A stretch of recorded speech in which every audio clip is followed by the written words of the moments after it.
What do you think of when you think of the Medal of Honor?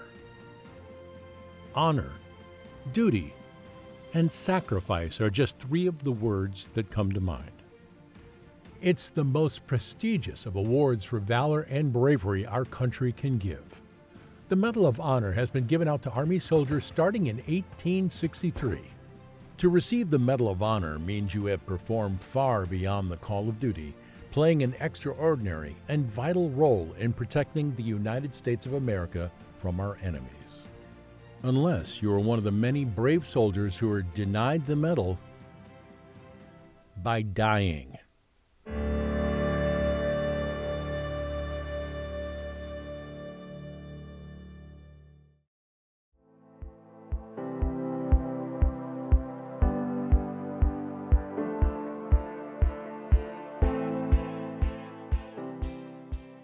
These days, it's hard to justify a soldier being denied the Medal of Honor just because he was killed in battle. But it was all too common for our deceased warriors to be denied this honor. The War Department began applying a new statute for the Congressional Medal of Honor in 1862, and in the process obtained from within its staff an interpretation of who should qualify for that particular award. Probably the most succinct statement of that policy is found in an 1893 Adjutant General document, which I'll quote. It stated, "The Medal of Honor may not be awarded to a deceased soldier, no matter what level of gallantry he may have displayed." So basically, death was a disqualifier.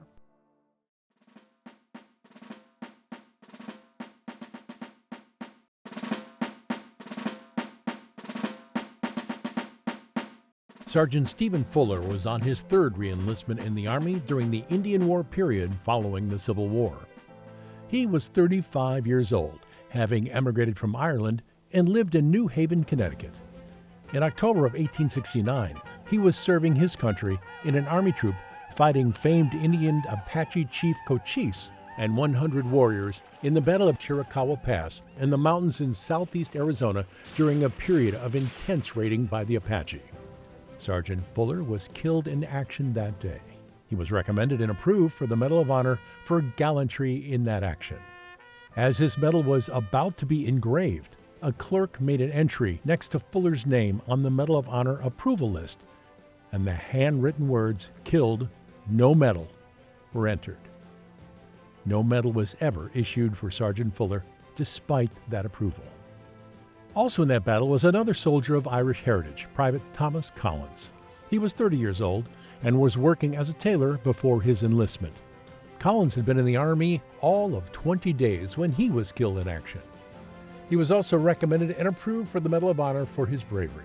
The same words, "Killed, no medal," were entered next to Collins' name on the same approval list where Fuller's name appeared. Interestingly, 31 other soldiers from the Battle of Chiricahua Pass were recommended for Medal of Honors and received them. Everyone except Sergeant Fuller and Private Collins.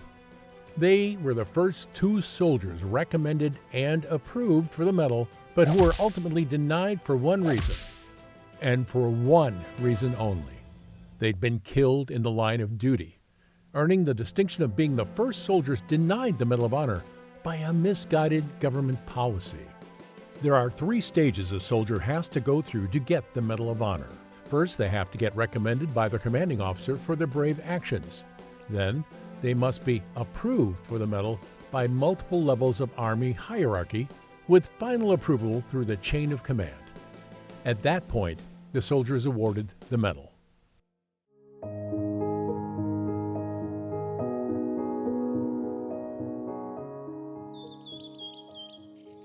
Collins and Fuller were just the first victims of the misguided Army policy which only permitted medals of honor to soldiers who survived their acts of gallantry.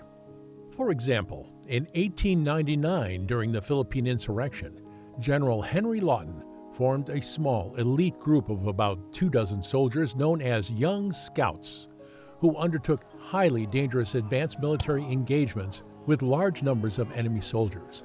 as a result of two strikingly successful actions by young scouts in May 1899 against hundreds of Philippine insurrectionist soldiers. General Lawton recommended 21 scouts for the Medal of Honor.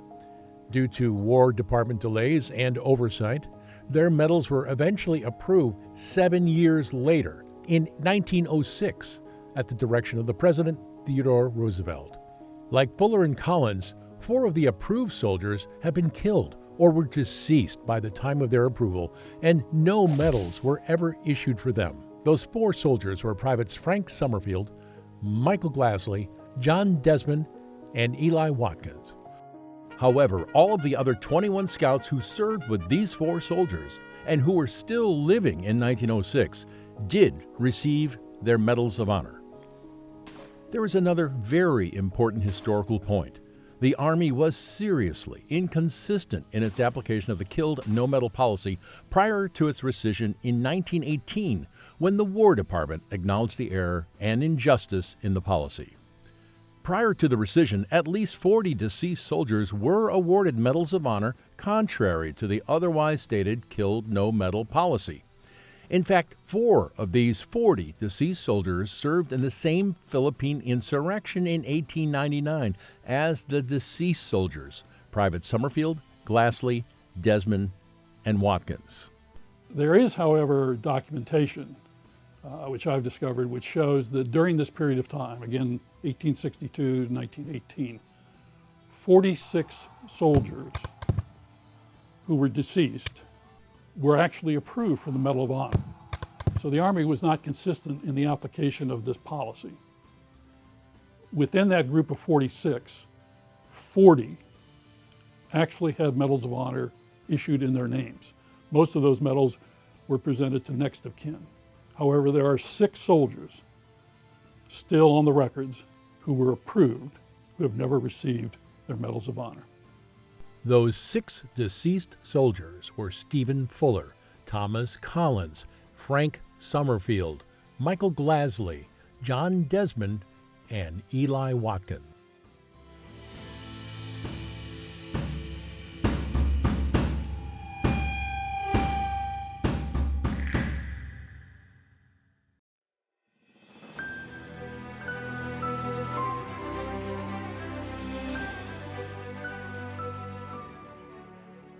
While there are 6 soldiers who were ultimately recommended and approved for the Medal of Honor, there were in fact many more soldiers who were only recommended for Medals of Honor who fell victim to the Army's killed no medal policy.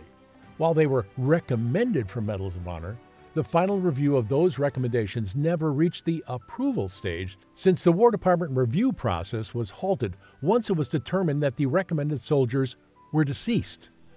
There are literally scores of soldiers who were recommended for the Medal of Honor who did not receive it.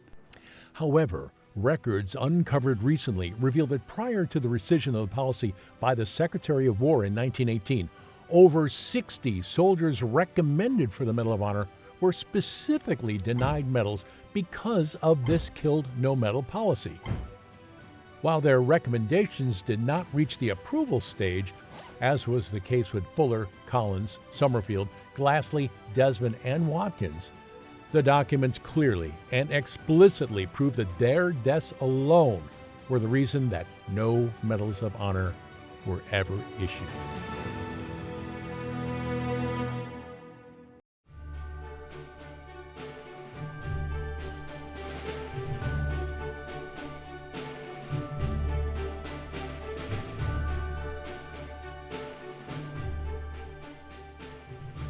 Many of the scores of deceased soldiers who were victims of the killed no medal policy were also victims of botched actions by the War Department, which misplaced at least 4 lists of Civil War soldiers recommended for the Medal of Honor in 1865. Decades would pass before their discovery. Those lost recommendation lists included 2 lists that were approved in 1865 by General George Meade for the War Department of Review and Processing, but were unattended to for 3 decades and not finally reviewed until 1897. The names of over 160 soldiers recommended for the Medal of Honor were on those 2 General Meade lists. less than 30 of those 160 recommended would ever receive the Medal of Honor. Not surprisingly, a large number of soldiers recommended on those lost lists were deceased by the time the War Department discovered that the list had not been given the final reviews expected by Generals Meade and Ames. Near the end of the Civil War, in January of 1865, there was only one Southern port of any importance that was still under Confederate control. That was Fort Fisher in North Carolina. But the one problem was there was a massive earthworks surrounding Fort Fisher. Division Commander Adelbert Ames watched as a small group of soldiers, armed only with pickaxes and shovels, dug through the earthworks under heavy fire and opened up a pathway for their fellow soldiers to enter the fort and capture it. He watched, and he was so impressed, he came up with a list that very day of 16 individuals who he felt should receive the Medal of Honor.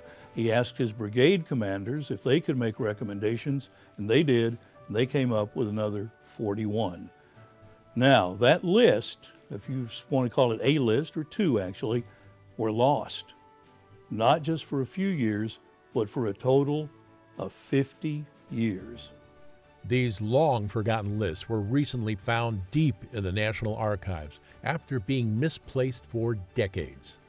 The records show that in 1914, an attempt was made by the War Department to locate these recommended veterans, but over the years, many of those men died, leaving only 5 very elderly veterans still living to come forward to claim their medals. So 36 medals were not honored of those men who were recommended by a Medal of Honor recipient himself, Adelbert Ames, and also by his brigade commanders. It should be noted that the Navy did not have the same interpretation of the killed no medal policy practiced by the Army. If sailors performed acts worthy of the medal, they got them alive or posthumously. The Navy also processed their medal recommendations promptly, as was the case in the Fort Fisher battle, where over 40 Medals of Honor were issued to sailors and Marines within 6 months of the battle.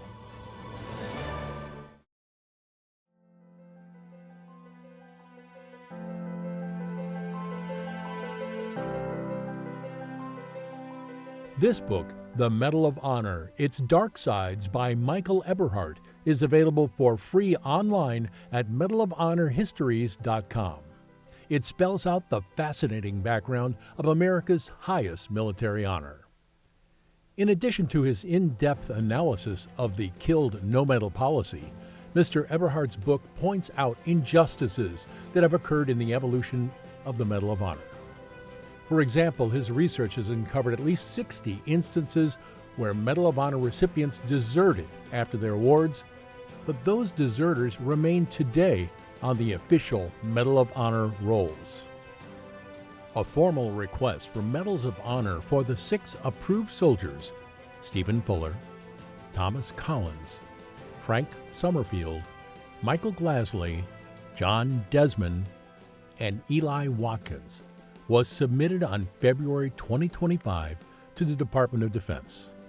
Subsequently, several members of the Senate Armed Services Committee and Veterans Affairs Committees have been advised of the injustice to these 6 soldiers. Action has yet to be taken.